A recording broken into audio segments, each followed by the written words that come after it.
Folks, it's Elizabeth here. I'm going to be talking with you guys about the writing and reading strategies in the SIOP model. But first, let's just remind you all, the SIOP model stands for Sheltered Instruction Observation Protocol. It's a research-based and validated instructional model that's proven effective in addressing our academic needs of our learners throughout the United States.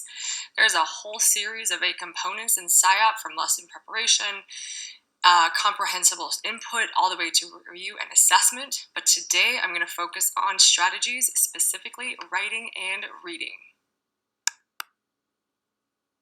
Alright, so before we begin, just want to kind of remind you all, or you can click through videos later, SIOP addresses 3 main parts of learning.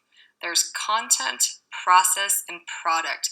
For instance, you can adjust the speech of the teacher using reading tasks. The students will have access to differentiated sites like Babelfish, Newsela, Project Gutenberg. You can have students reflect. They digest the materials differently through the process, or you can have students show different products by which they get to choose how they demonstrate. I'll be putting up more videos about these later, so feel free to check back then.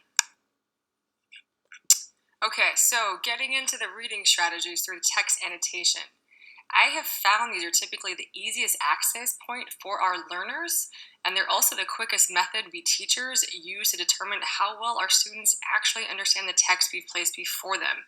For instance, what I typically do is I ask a student to read the text during the last 10 minutes of my class, and the last 3 minutes I give them a summarization, either an index card or they go to the board and they do a quick summary.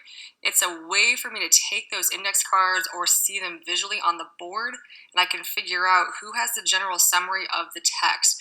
Now, what I do is if I have them on the board, I have a clipboard next to me with their names, and I'm just doing check boxes, okay? So it's just a real flyby. It's not real in-depth, it just gives me a quick idea.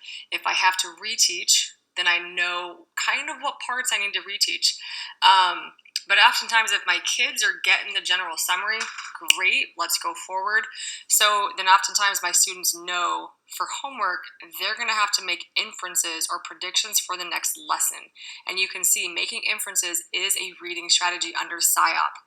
And what I have my kids do is share out those before they read the text again.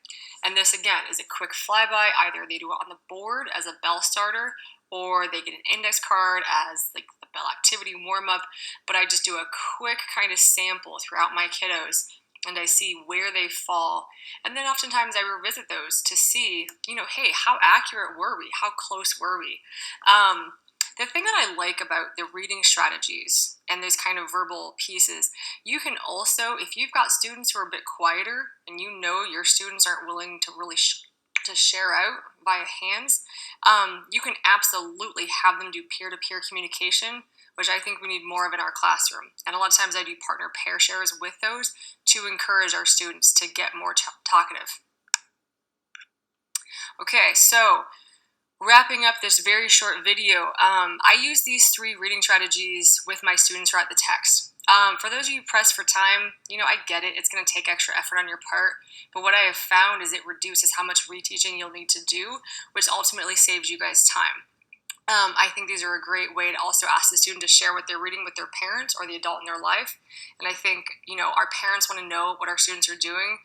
So, include them in. Don't underestimate the value that our parents can bring. So that's all I have for this week, and I'll see you next week with another SIOP model. Have a good one.